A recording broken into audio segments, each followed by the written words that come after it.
wanna say to me now? I wanna wake up with you. Well, howdy guys.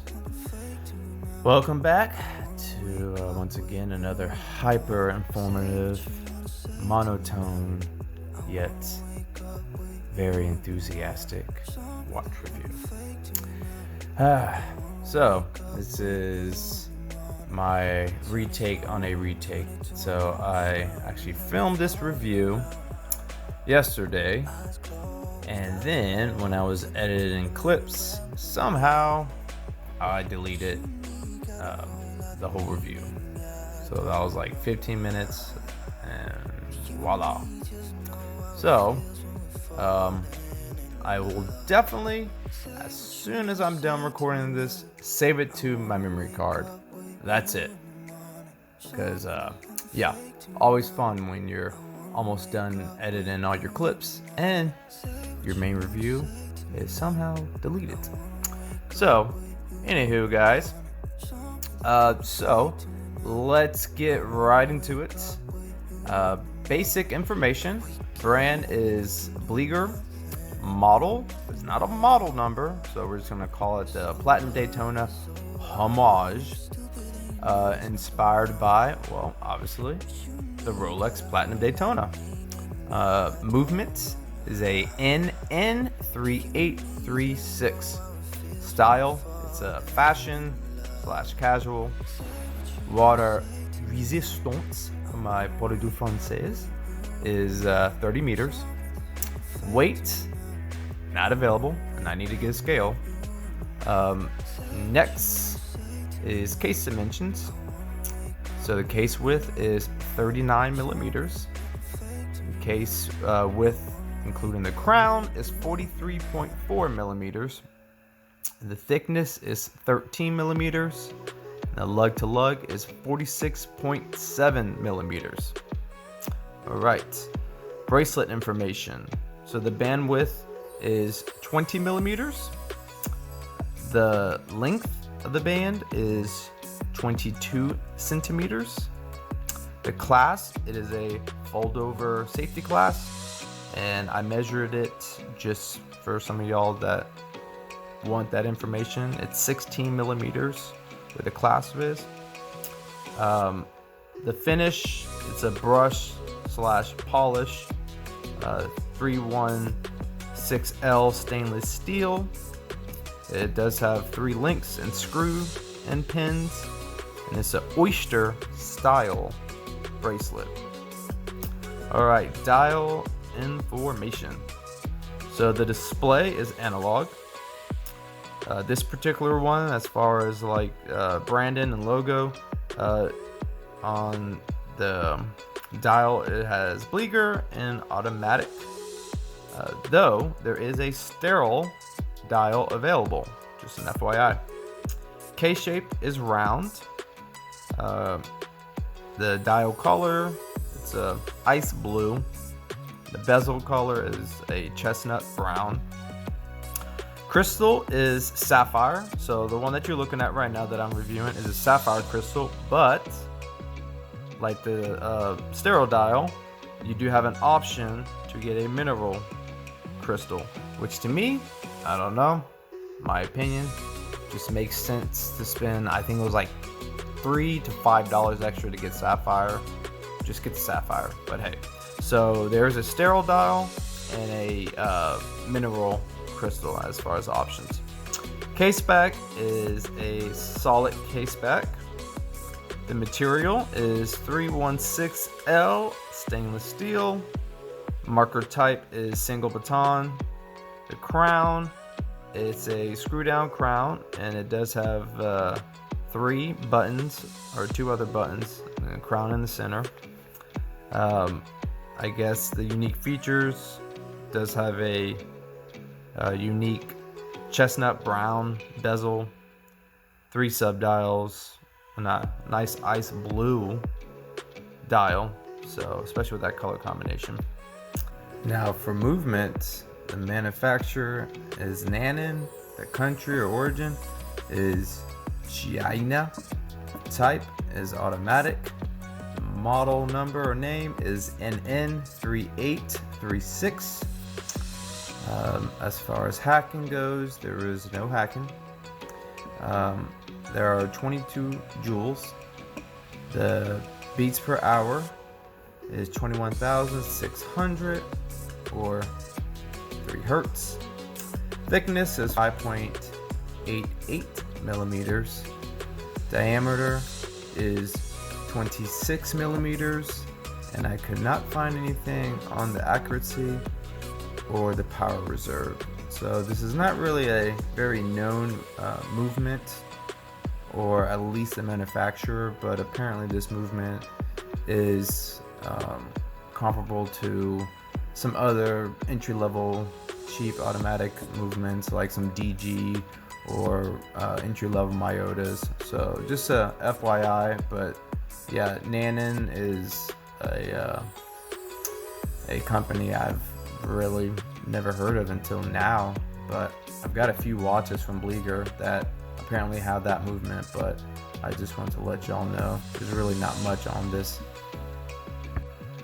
Okay, and this is inspired by the one and only Platinum Daytona 50th anniversary. I believe all Platinums have this ice blue dial, so obviously there's different models that Rolex makes, but they all come in this ice blue, as far as I know. So like the Datejust, what else?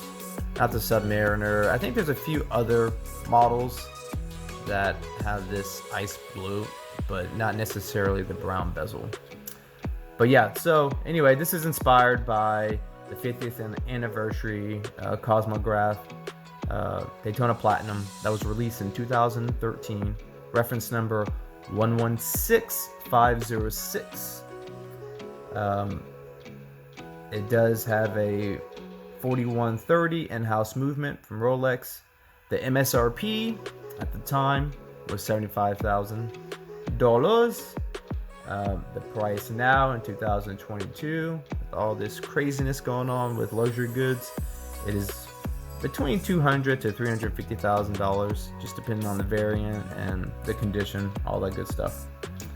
And as far as I know, there are 3 different variants of the Platinum Daytona. One is just the regular Platinum Daytona, which looks like this, except it has brown subdials. Then there's a baguette. The subdials do not have a color to it. It just matches the dial, and those have diamonds. And then there's a Hindu Arabic, and that's what I saw it under, is Hindu Arabic, and all the markers are just in Arabic. So what's interesting about the Daytona is that it was inspired by the Daytona International Speedway, which I lived about 25 minutes away from growing up. So I've been to the Daytona 500, the Rolex 24 hours. So this kind of hits a little closer to home because, you know, of the origin of the model, and like I said, huge fan of racing, especially like 24-hour racing, the Le Mans series, or you know, there's American Le Mans series, and I've seen those several times at Daytona. So that's just a little rundown on the history of that. All right, so as far as the subdials, you've got 3 subdials, starting at the 3 is the date, and that is controlled by the bottom button right underneath the center crown. The 6 o'clock is a small seconds, and I guess that's technically controlled by the center crown, and you unscrew all of them, by the way, to change or to adjust the time and dates. And the 9 o'clock subdial, that is the day of the week, and that is controlled by the top button. So as far as options, you've got a few options. I've seen a Parnis option. Parnis is a different brand. It's another, like, you know, inexpensive Chinese Homage company. They may have some originals. Their version of the Platinum Daytona has a black bezel and it's a quartz movement.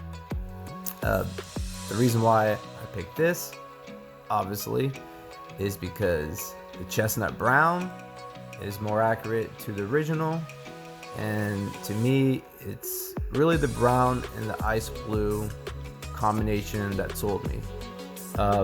It's also automatic movement, and it's actually cheaper than the Parnis, I think by $10 to $15. This was about $65 or so. But the Parnis, yeah, you can find that for about 80-ish. Now, the only thing I would change about this watch is probably the subdials. I would have liked the subdials to match the bezel, so to be a little bit more accurate to the original watch. But you know what? I will take this because really, there's not many options out there.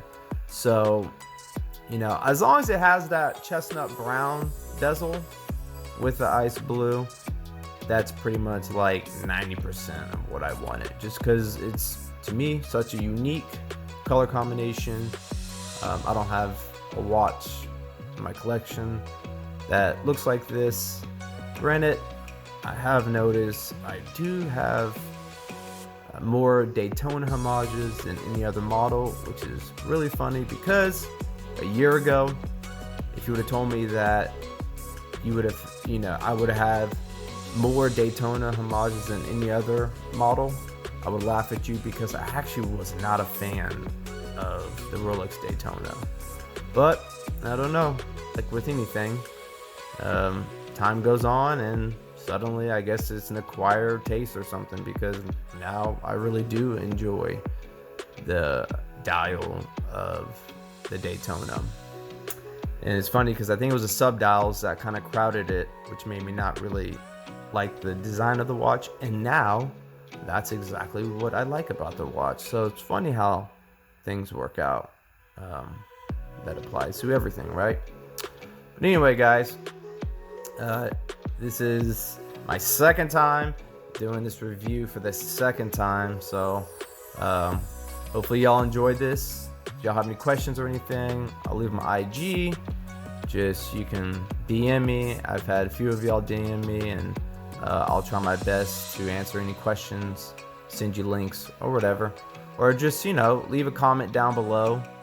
If y'all want to make any suggestions on which watch to review next or in the future, just link that down below.